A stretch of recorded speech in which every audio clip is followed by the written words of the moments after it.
am again in the bed, JOGB, and my guest today, you may know, she's very well known for QVC, but even more so is possibly, if you haven't seen her there, she's known for her hands and her voice even more than her face. It's Alison Young, beauty expert extraordinaire. She puts me to shame. Thank you. Hi. How are you doing? Brilliant. Nice to be here to have a chat and catch up again. And she is the TV star, so let's face it, I am the novice here completely. Anyway, so we're going to talk today about a little bit of aging, skin aging. And I think, as you know, we are in our 50s. Yeah. I think we're allowed to say. Yeah, 52, me. And we're proud. We're the same age, I think, give or take a couple of months. Yeah, we're a little tiny bit older. And we're proud of it, right? Yeah. Yeah. Well, it's not a problem. I don't think, No. if you say to me how old you are, and some people say, that to me, I have to think and rewind, because in my head I'm 30. Likewise. I behave like that. I don't think in age. Life is too busy, life is too exciting, or sometimes too up or sometimes too down, because obviously with the aging process comes ups and downs as well. And same with your beauty regime and your hair regime. There's different challenges that you never envisaged. You would have looked forward and thought, oh, aging was just wrinkles, but it's a much more complex issue. And so in your years of experience, for instance, the 30 yees in your role in front of a camera, what's been your favourite decade in life, would you say? I have a philosophy that there's no such thing as a favourite decade. Is enjoy where you are. This is starting well. and don't. If your next question is going to be if you've got any regrets, I think no matter how bad life can get, don't regret it, because you can always learn from something, and no matter how low you can go, there's always a yin and a yang. There's always an up, and I think that's good to sort of share with girlfriends or clients or customers or friends and everything. It's normal to have ups and downs. It's normal to feel bad about yourself sometimes, and then have to almost like rejig your confidence and talk yourself through it, or let a girlfriend or a friend help you and pick up on that vibe. Yeah. And do you think that's a bit of a secret with aging well? It is attitude, isn't it? It is attitude, and also just, you've done lots of features and these Joes on the beds as well about aging, and aging's okay, aging's normal, and for me, aging's a choice. When I look at someone, I don't, someone can have loads of wrinkles, loads of lines, loads of pigmentation, but if they've got a glowy smiley face and a sparkle in their eye, I don't see that. Yeah. If they've got loads of Botox, loads of fillers, loads of facelifts, I just look at them and go, ooh, that's a lot of work. So it's for me, it's not about wrinkles, it's about sort of how you feel in yourself and giving yourself confidence, or others giving you confidence, and being confident to make your own decision about, aging's okay and what is aging. Yeah. So I've always said, and it always sounds, even when I say it, I think, might be a bit simplistic, Joe, but the happier face that's lived a life more happily, more buoyantly, even when times are crap, the lines are up. And as we were saying a little earlier together, it's like a face that everything goes up. Then automatically it's a more youthful expression. It's when people are downward, downward line, cross features, And we do that, but it's a balance in life, and it's an attitude, and that's very key. So in the public eye, very public aging attitude, the natural approach, that is your thing. Yeah. So can you explain a little bit about your attitude to natural? Yeah, my natural approach is that, just be good in your own skin and feel good in your own skin, and make a choice in your beauty regime as well. In that, if your beauty regime is simple and it is a sunscreen and a moisturiser, brilliant, well done, you've made a decision. Don't feel guilty about not spending hundreds or thousands of pounds. And if your attitude is that you want to do something and improve the look of lines, then have the knowledge, and that's what I like sharing, then yes, we will go peptides, we'll tell you about retinols, we'll tell you about glycolics, but the more ingredients you put on your skin, the more risk there is to reaction. And many of the stronger ingredients have an action of a reaction. So then the majority of people are happier on more natural or free from or aromatherapy type ingredients, because they will always give a softening, a cushioning, a moisture, a glow, which looks healthy, but also is often less reactive, so there's less risk. And it's funny because myself, like, there are a few things I love using where I know my skin seems quite transformed, like glycolic pads. I really like those. But at the end of the day, I don't get the sensory satisfaction. Yeah. So then I reach for my Darfan oil, the tangerine one. It's like, oh my God. Yeah, beautiful. Yeah, so an aroma is to me everything. It's kind of like that final step, but equally you know that somebody is very hard for them to balance their regime because they don't know one to the next whether they're actually compatible. Yeah. So how do you advise, especially when you're speaking to such a vast audience so often, how do you advise that they manage their routine so it's not one of these Sunday facials, you know, like everything mixed up together, all going wrong, all clashing. Nothing goes together. And try something else next Sunday. And yeah, I think which I hate. Going back to your skin type and your skin condition, and rather than just sort of looking at brands or products as nowadays they're almost lifestyles, aren't they? And it's sexy, or it's the way that they sort of sell or portray that brand. You just go back to ingredients and skin types and skin conditions, and sometimes you've already got the products at home, so a lot of the time I'm saying you don't need it, or it's this key ingredient, or if you can layer up more at home, and then not clashing your ingredients. Sort of one of the biggest things that has grown is sensitivity, allergy sensitivity, medication, illness, stress, lots more chemicals, blue lights, everything, travel, hours of work, juggling, all of that normally ends up at some point on sensitivity, and your skin can throw the toys out, just like if you have an upset tummy and you put a fabulous French, Italian or Indian 10-course banquet in it. If you're doing too many products on your skin and too many ingredients and they're clashing, they're fighting. And so it's really educating people about the families of ingredients. You know, there's not that many new ingredients ever come around. They all, you know, there are core ones. And then if you've already got it in your regime, or you've already had it, because I'll often say to people, tell me what's in your regime now, what are you using and what do you like and what do you don't like? And I'm not thinking brands, I'm thinking ingredients. And it's like, okay, so your skin responds well to that. Like you've just said, it responds well to glycolic. That's already... Okay, there's other ways that we can use glycolics if you're a glycolic lover. But then you might have said your skin doesn't respond to glycolics, in which case there's another family of plant-based or retinols if you wanted a strong ingredient similar, that can actually do that. So what's your favourite active ingredient, so to speak, for an ageing skin that's 45 plus? Well, you're not going to make me choose one, are you? No, you can do 3 and then tell me each one why. Yeah. I'm so generous like that. You see. You're so just generous, want to bleed as much out of you as possible. Yeah. Essential oils, because the more amount of people will benefit from essential oils or plant floral waters, but then the science and the activity of peptides would definitely be my next one. I'll often do, you know, if you're wanting anti-aging effect, you want anti-aging cushioning and moisturising, or do you want some science, and we'll go peptides and neuropeptides, or we can go retinols and glycolics. So they're sort of, it's almost like plant or science. And your skin can either take one or it can take the other. Some skins can juggle, and then if you want the strong result and your skin can take it, then stay in the science. But sometimes you've got to come out of the science to give your skin a break of just get that cushion, moisturised, supple, comfortable and enjoyable regime too. A lot of brands these days combine the natural with the botanical with the science to help cushion the effect of the science. How do you feel about that kind of science? Just to try not to be all product to all people as well. You know, one of my most hated phrases is, oh, this is suitable for everyone, or this is all skin types. Because a lot of the sort of writing on the packaging is just use AM and PM or all skin types, because it's written to globally suit the majority of people. And no one, I'm not Mrs. Average, you're not. Mrs. Jones in Carlisle is not Mrs. Average. Heaven forbid. Yeah. Average. Darling. So it's customising, and it's giving, really, I love giving people control, men and women, because men do just as much skincare advice now, and quite rightly so as well. Knowing the ingredients and the advice of what will work for them, being quite topical recently is vitamin A.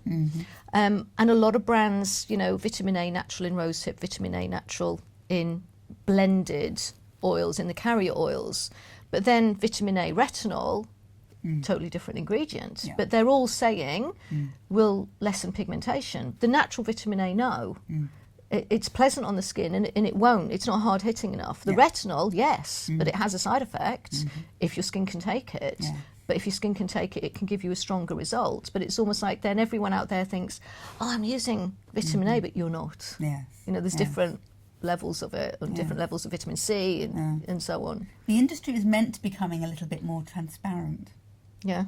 That would be interesting, wouldn't it? Yes, I hope. Because I think vitamin A is a particularly hot one, where it's so confusing because, as you know, the derivatives in the retinoid family, there are those that just they're not doing anything. Yeah. They're just there for the packaging and the marketing. Yeah. So that is. And but that disappoints, don't you think? That disappoints because then you get someone, oh, I tried a retinol, or, you know, I tried this, and I go, tell me what you tried. That wasn't actually one. It was too average, mixed and blended into a formula that was a good all-in-one. And an all-in-one is for a skin that doesn't have too many problems. But if you need more targeted, then we need more specific, the brands that specialise in that, or the brands that created the patent that discovered it. They've got it at the right concentration.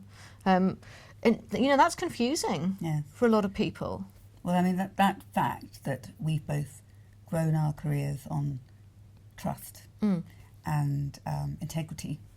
We could both say that on copy. Don't leave me hanging. No, I agree. No, when we first met 20 odd years ago as well, we just instantly connected, because you would say, no, I'm not writing that in an article, or no, I don't do things like that. And I'm the same. It's like I can drop a product and go, nope, not recommending it, broken on the floor. Oops, what a shame. Yeah. You know, I have contracts with anyone that I work with, you know, both verbal handshake over the years or written, whatever it is. I will only recommend to that person what I believe that will work based on what I've tested, based on what I've seen results.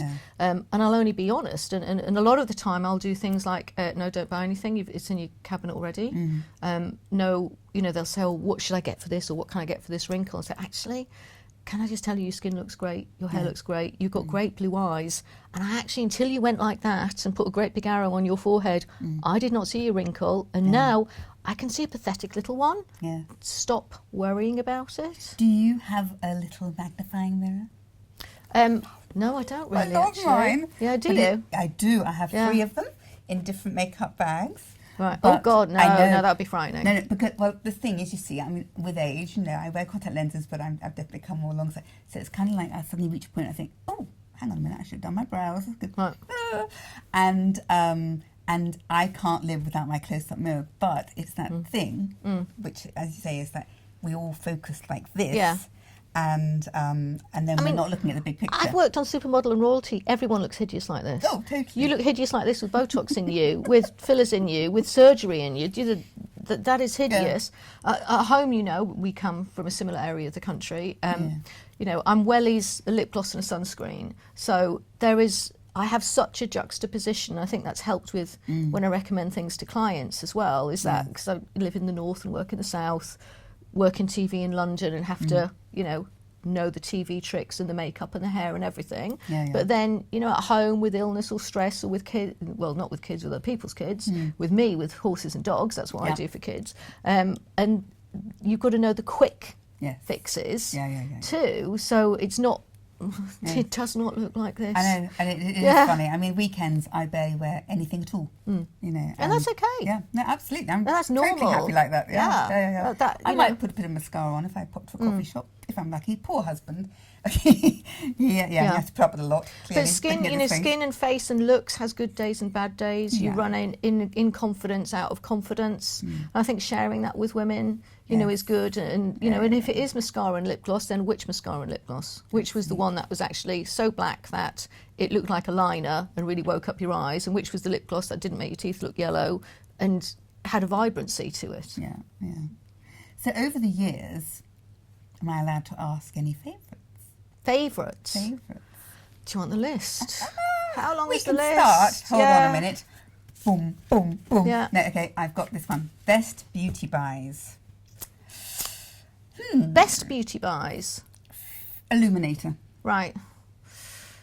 Illuminator, drinking lots of water and gets lots of sleep. That's a free one. That's a free one. Yeah, I like that's that one. absolutely no problem. Do you get lots of sleep? No. No, And also I work shift work. So last night I was working through the night. Tonight I work through the night. Today I work with you. So I'm Mrs. Power Nap. Can have a little snooze. Yeah. I can sleep in a car. I can sleep on the floor in an office. Okay. You can find me in all sorts of places asleep. So alike. And they're not glamorous. It's not, no one's feeding me peeled grapes or anything like that. And between shows at work, I will actually go and have a nap in the car and put Radio 2 on slow, on low, and actually take a hot water bottle out there with me. Never travel without a hot water bottle. That's my motto. Always the perfect temperature. I think Radio 2 will mind the fact that you nod off.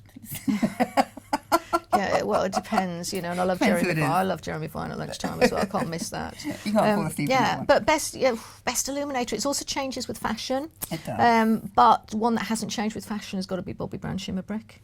I don't know how they got that formula right all those years ago, because she's so fussy, wasn't she? Which is amazing. Because when it goes on, I mean, I buy a shimmer brick even when I don't. And yes, we're lucky enough and we can get things for free in the industry. I cannot go past duty free without picking up another shimmer brick. I have them unpacked and I'll pay money for them. I'll pay money for a Bare Minerals Moxie lip gloss. I'll pay money for a Declia or a Darfan or an Aromatherapy Associates blended oil. It's almost like I have certain favourites that if I'm in a department store even, or in duty free or in a shop, I'm like, oh, I've got to get that again. I remember that. I've got to get that again. I loved it. Yeah. And there's certain, much as there's loads of new stuff around, I always judge the new stuff against heritage. What has stood the test of time? Totally.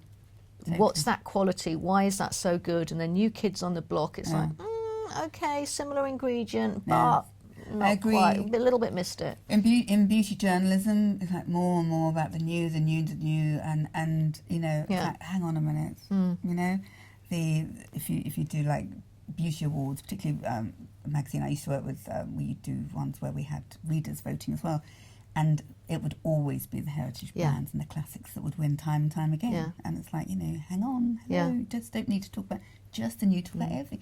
And some brands have got the most fantastic products that have been going, Decliors and Clarins, etc., who just don't need tweaking. And when they do, sometimes I know. I mean, Clarins, I was head of training for them for years and worked with them. So many of the brands like that, I've been to the labs and their attention to detail. The brands that own their own labs, that puts them up a notch. The brands that invent and paint and ingredients, that puts them up a notch. It puts the price point up, and that might be a choice, because I'm very much a believer of be in control of your own regime. And that's why when someone says to me, what's the best dry skin cream? It's like, no, it's not boom and answer, buy this one. It's, why have you got dry skin? What have you used on it at the moment? Are you suffering any illnesses or medication, any side effects? It's like, because that type of dry skin is different to just dry skin. And then we can do it with comfort and cushion and natural plant and essential oils, or we can do it with science or physically using lots of exfoliants, things like that. What's the answer for the individual in their lifestyle? But also, you don't have to spend hundreds. I'm very much a firm believer, and that's why I ask lifestyle questions when I'm doing consultations or treatments, or meeting people. They ask me questions in ambulances, in supermarkets, on ski lifts. They recognise my voice, and it's not, oh, buy this, or this one's the best of this. So can I just get back to the ambulance one? Yeah. Were you laying there ill and somebody said, oh, by the way, what can I do about... No, even worse, semi-conscious with a needle going in my bum, injected by a man. Yeah, this happens, and saying, oh, is the Elemis really that good? I'm like, whoa. Coming round in hospital with a Declia robe on, because I happen to have a Declia robe at home, so I love at the moment. I've got a Persian Reed gown at home. I'm like a child if I go to a lab or to any head offices. Is there anything I sort of, some people have got to get, I know, an ashtray from a hotel. I don't condone that, and you shouldn't, but I know the mentality. Okay, and when I go to the brands, it's like, oh, I fall in love with that Declure robe. I've got to have it. I've got that Percy and Reed gown. I've got a lab jacket from some of these. It's like I take it and I put it on. It's like, no, I can't give this back. I love it. I love it. So sometimes I'm in an ambulance wearing. That's kinky, actually. Yeah, no. Yeah, that's another one. That's another video. Wearing these, and then they go, oh, look, she obviously loves that brand. She's wearing it, and look at her fingers and look at her toes. When I've got a drip in my arm coming out of unconsciousness in in the hospital as well, and then they're like, "Oh, what brand is that?" And I'm like, "Oh, I'm going to throw up. Oh, it's OPI." It's like, shall I say I'm going to throw up? Is it? Yeah. In that state, you know exact brand, and you probably knew the shade name as well. That would yes, be it would have been Bubble Bath and Alpine Snow. Oh, there we go. Yeah. There we go. I like that one. That's a great French colour. So that right. So, Alison, fast forward 20 years from now. Is there anything you would tell yourself? Ooh, Alison. Yeah, probably enjoy the time, because if I look back at myself in my 20s and 30s, I hated myself then, and I had acne and everything when I was younger. So then there's things that you don't feel confident about your looks or on camera or on photographs. I'm in the wrong profession for that, aren't I? But then you look back now at 20s and 30s, and probably when I'm 70, hopefully, I'll look back and hear, and actually, you know what, I looked all right, and try and maybe just enjoy how you are when you're that age. Yeah. Brilliant advice. As always, all of it. Oh, thank you. Thank you, Alison. And join us on a bed in part 2.